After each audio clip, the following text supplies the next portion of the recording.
ঝিনাইদহের পোড়াহাটিতে মা মেয়েকে পিটিয়ে হত্যার চেষ্টা। সুলতান আল এনামের তথ্যচিত্রে দেখুন বিস্তারিত। ঝিনাইদহ সদর উপজেলার পোড়াহাটি গ্রামে পারিবারিক কলজের জের ধরে মা ও মেয়েকে পিটিয়ে গুরুতর আহত করার অভিযোগ উঠেছে। মঙ্গলবার সকালে পোড়াহাটি গ্রামের কসাইপাড়ায় এ ঘটনা ঘটে। আহতরা হল ওই গ্রামের মৃত আলাউদ্দিনের স্ত্রী রোকেয়া খাতুন, বয়স ৪৫, ও তার মেয়ে ঝুমুর খাতুন। এ ঘটনায় ঝিনাইদহ সদর থানায় একটি লিখিত অভিযোগ দিয়েছে রোকেয়ার মা আমেনা খাতুন। আহতদের স্বজনরা জানায়, পোড়াহাটি গ্রামের নকিব উদ্দিনের ছেলে শিয়াবের সাথে ৩ বছর আগে ঝুমুরের বিয়ে হয়। বিয়ের পর থেকেই ভাসুর সুজন, শ্বশুর নকিব সহ তার পরিবারের লোকজন যৌতুক সহ নানা কারণে ঝুমুরকে শারীরিক ও মানসিক নির্যাতন করে আসছিল। সোমবার ঝুমুরকে মারধর করা হয়েছে সংবাদ পেয়ে মঙ্গলবার সকালে ঝুমুরের মা রোকেয়া খাতুন মেয়ে বাড়িতে যায়।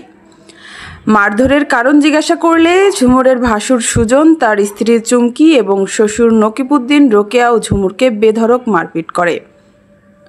তাদের আত্মচিৎকারে আশেপাশের লোকজন ছুটে এসে আহতদের উদ্ধার করে ঝিনাইদহ সদর হাসপাতালে ভর্তি করে। দুজনের মধ্যে রোকেয়া খাতুনের অবস্থা গুরুতর বলে জানিয়েছেন চিকিৎসক। এ বিষয়ে অভিযুক্তদের সাথে যোগাযোগ করার চেষ্টা করে একাধিকবার ফোন করলে তারা ফোন রিসিভ করেননি।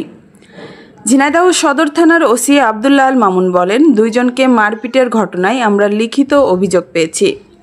তদন্ত করে দোষীদের বিরুদ্ধে আইনগত ব্যবস্থা নেওয়া হবে। গ্যামজাম হয় হলে সে হুমকি দেখায় যে আমাকে মারবে, বাঁশ নিয়ে আসে মারার জন্য। এখন এই মানে এরা মারামারির মধ্যে সেদিনকে আমার বাঁশ নিয়ে আগের দিনকে বাঁশ নিয়ে বাঁশ দিয়ে মারবে। সেখন মারতে পারিনি। সেখন ধরো আমাকে পাড়ার আত্মীয় স্বজন সবাই থামাই দিয়ে গেছে, সেখন আমার মারতে পারিনি। এবার সেটুক থেমে গেছে। এবার পরের দিন আমি অসুস্থ হয়েছি, আমার মা আমার দেখতে এসেছে। আসলে ওরা মনে করেছে মনে হয় কিসের জন্য এসে গ্যামজাম বাঁধাবে। আসলে এবার গ্যামজাম বাঁধায় আমারও মেরেছে। মারার পরে যখন আমার মা ঠেকাতে গেছে, আমার মা ধরে মেরেছে। আমার মার খুব খারাপ অবস্থা, হাসপাতালে ভর্তি করা রয়েছে। আমার ভাসুর আর আমার দাইদি। হ্যাঁ জি, হাসপাতালে, সদর হাসপাতালে ভর্তি। আহত হয়েছে যে সকালবেলায় মেয়ে ঝুমুর অসুস্থ, তাই দেখতে গিয়েছে। দেখতে গেলে পারে হয়তো সে কালকে সে গ্যাঞ্জাম নিয়ে ওরা সে তর্কতর্কি করার আছে ওর সাথে। তো তাও আমার মেয়ে যাই ছেলেবেলে এক কথা হয়েছে, এক কথা গেছে।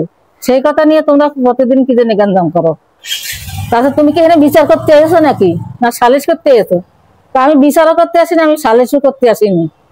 তাছাড়া বিচার না করতে হলে তো হাত আঙ্গুল উঠে কাছে তুই হেনতে বেরো, হেনতে বেরো। কা বেরোবো কা? আমি মেয়ে বিয়ে দিছি, আমি বেরোবো কি জন্য? আমার তো জায়গায় আসতেই হবে। মেয়ের তো আমার তো আসতেই হবে জায়গায়। আরো আগে আগে হুমকি দেয়, পাশের মানুষের দিয়ে হুমকি দেয় ওর মারবে। ওর একবার সেই যার দিয়ে হুমকি দিয়ে আছে তাগার সামনের পর ওর একবার ধাক্কা দিয়ে ফেলাই দিয়েছে। আবার এই ঘটনা আমার মেয়েরা আবার এরকম করছে। আমার মেয়ে এখন অসুস্থ, হাসপাতালে রয়েছে অসুস্থ। আমি এই বিচার চাই। আমার কথা হলে এই বিচার চাই প্রশাসন দ্বারা আমার মেয়ের এই বিচার যেন ঠিক ভালোভাবে যেন করে দেয়।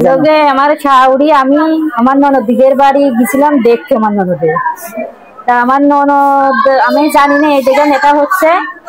আমরা যেয়ে দেখি নেতা হচ্ছে। তা আমার এর ভাসুর বলছে যে কি জন্য এসেছো, এই জায়গা কি সালিশ করতে এসেছো না বিচার করতে এসেছো?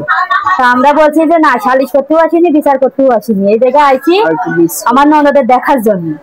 তা কি কয় আমার শাউরি বলছে যে এই জায়গা চোখের কাছে হাত নিয়ে যে কাছে তুই কি আমার মারবি?